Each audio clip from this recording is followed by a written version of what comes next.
vraiment dire que ça part de l'intérêt des élèves.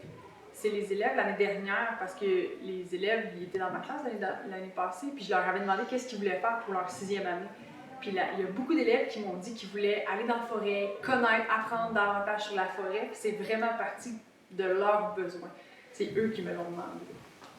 Le projet de la biodiversité, dans le fond, on nous a apporté des espèces menacées, puis qui vivaient dans la région ici. Puis ça nous a permis d'apprendre à les connaître, de voir qu'il n'y avait pas que des sapins, des épinettes ou des espèces qu'on connaît mieux. Puis ça nous a appris aussi qu'il y avait des espèces qui étaient en voie de disparition, puis qu'il fallait faire attention à notre biodiversité parce que sinon, c'est un peu en train de s'effriter. Les élèves ont pris connaissance des espèces, d'une variété d'espèces, puis ils ont pris aussi conscience qu'il fallait protéger la nature. Honnêtement, justement, le processus a été fascinant parce qu'on est parti avec des élèves qui n'avaient pas beaucoup de connaissances sur la forêt, puis pourtant on vit dans la forêt. On habite dans un village où la forêt est quand même assez présente, mais les élèves n'avaient pas nécessairement conscience de cette forêt-là. Puis de voir leur réflexion, leur questionnement, où est-ce qu'on est allé pousser encore plus loin, puis de voir qu'ils sont arrivés par eux-mêmes à dire « OK, c'est important, puis est vraiment importante pour notre survie, et non pas juste pour la beauté ou pour le travail, tu sais, pour notre survie est importante. » Puis ça, je pense que de voir qu'ils ont pris conscience de ça, puis sont encore petits, 11-12 ans, je me dis « Wow, ils vont bien grandir là-dedans. »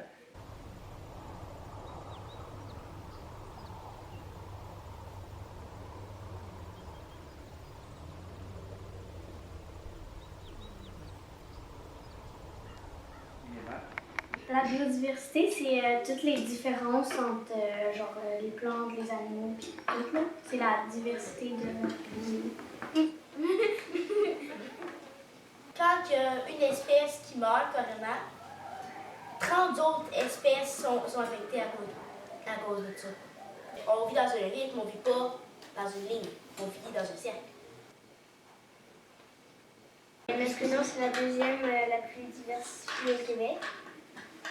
Bon, ben, qu'est-ce qui est fun, c'est qu'au moins, on n'est pas. C'est pas comme la ville, on a de l'air qui est quand même assez pur à respirer, ça sent pas le McDo partout.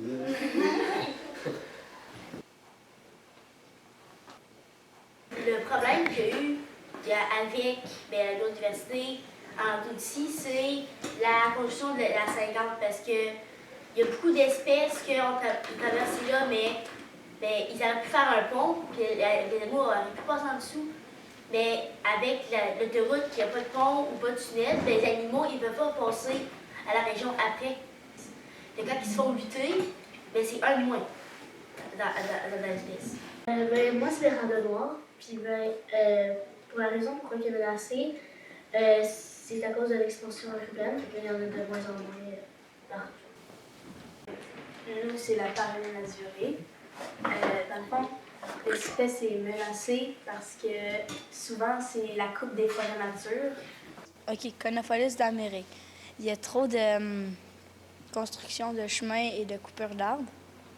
Puis la solution, c'est que faudrait les emmener plus, qu'ils construisent d'autres chemins plus loin des Conopholis d'Amérique. Il faut qu'ils regardent par terre voir s'ils sont là. Puis la solution, ça serait de garder des arbres avec des trous, parce qu'ils vivent dans des arbres avec des trous, les petits poils à touche. Fait que là, on pourrait pas couper les arbres avec des trous pour laisser le petit poil à touche, oui. OK, c'est ça.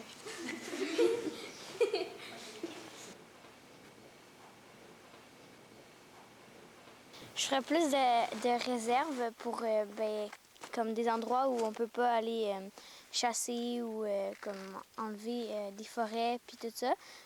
Aussi je ferais attention où on met toutes les routes puis tout ça parce que il y a des plantes puis ça les tue. Puis je ferais des choses pour enlever la pollution parce que si on continue à polluer, à un moment donné, il n'y aura juste plus rien puis c'est pas cool. Puis c'est ça. Je suis inquiète parce que comme nous, on a juste 11-12 ans, fait que là, on ne peut pas rien faire. Il faudrait que ce soit comme plus ceux qui s'occupent de ça, qui transmettent le message pour le faire, parce que quand on va être vu, c'est nous qui vont payer avec qu'est-ce qu'on fait là. De faire plus d'endroits protégés parce que je trouve qu'il n'y en a pas assez. Puis notre prof nous a dit qu'il serait supposé avoir 17% genre des endroits préférés, protégés, et qu'il y en a genre juste 2%.